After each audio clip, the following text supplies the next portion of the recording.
Kisah sejarah kota Samarinda, kota tepian dengan jumlah penduduk terbesar di Kalimantan. Termaksud 3 kota terkecil setelah Balikpapan dan Bontang. Memiliki banyak penghargaan, salah satunya menjadi kota cerdas tahun 2019. Lalu, bagaimanakah sejarah terbentuknya kota Samarinda? Pada abad ke-13, ada 6 perkampungan, yaitu Pulau Watas, Karangasang, Karangmumus, Lubang Bakung, Sembuyutan, dan Mangku Pelas. Pada abad ke-14, berdiri Kerajaan Kutai Kartanegara yang berada di Kutai Lama. Didirikan oleh Aji Batara Agung Dewa Sakti. Namun, Kerajaan Kutai Kartanegara ini merupakan negara vasal, di mana negara ini berada di bawah kekuasaan oleh negara lain, yaitu Kerajaan Dipa. Raja Kutai Kartanegara penerus ke-8 ingin memperluas daerah kekuasaan. Lalu Aji Pangeran Sinum Panji Mendapa melawan Kerajaan Kutai Matapura yang dipimpin oleh Raja Maharaja Dharmasatian dan berhasil mengalahkannya. Bergabungnya dua kekuasaan kerajaan berubah nama menjadi Kerajaan Kutai Kartanegara ing Martatipura. Pada abad 17, mulai masuknya pengaruh Islam ke kerajaan yang dibawa oleh Tuan Tunggang Parangan dan diterima baik oleh kerajaan. Kemudian, juga masuknya suku Bugis ke wilayah kerajaan ini yang dipimpin oleh Lamohang Daeng Mangkona. Pada di abad 17 ini juga, Kesultanan Banjar mengklaim bahwa Kerajaan Kutai merupakan negara vasal miliknya. Hal ini terjadi karena Kesultanan Banjar memiliki kekuatan militer dan ekonomi yang besar.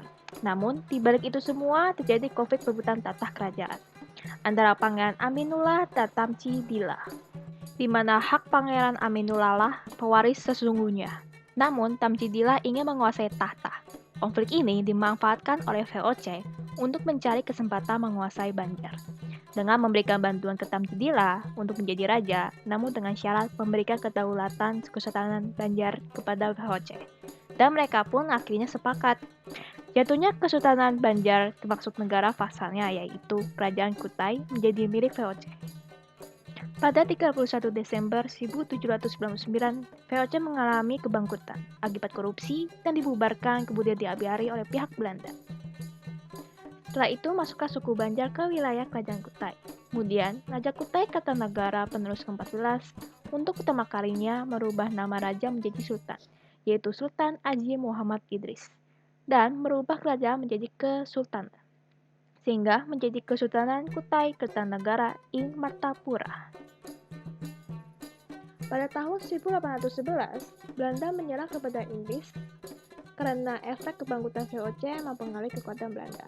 Namun, pada tahun 1817, Belanda berhasil merebut kembali dari Inggris. Pada 3 Februari 1942, kekuasaan Jepang sampai di Kalimantan, dan Belanda menyerahkan Samarinda tanpa adanya melakukan perlawanan. Pada tanggal 15 Agustus, Jepang menyerah kepada Sekutu dan Republik Indonesia memproklamasikan kemerdekaannya pada 17 Agustus 1945. Tentu, Belanda berusaha kembali ingin menguasai Indonesia. Dan perlawanan rakyat Samarinda terhadap kolonial Belanda pun terjadi. Ada 2 jenis strategi yang dilakukan oleh rakyat Samarinda. Yang pertama, dengan jalur diplomasi. Yang kedua, dengan jalur gerakan senjata. Jalur diplomasi dengan membentuk Partai Ikatan Nasional Indonesia. Dan jalur gerakan senjata dengan mendirikan Barisan Pemberontakan Rakyat Indonesia atau yang disebut BPRI, dengan melakukan aksi sabotase gudang dan rumah penjabat Belanda. Sesuai keputusan KMB, mengharuskan Belanda menyerahkan kekuasaan Republik Indonesia dan mengakui kemerdekaan Indonesia.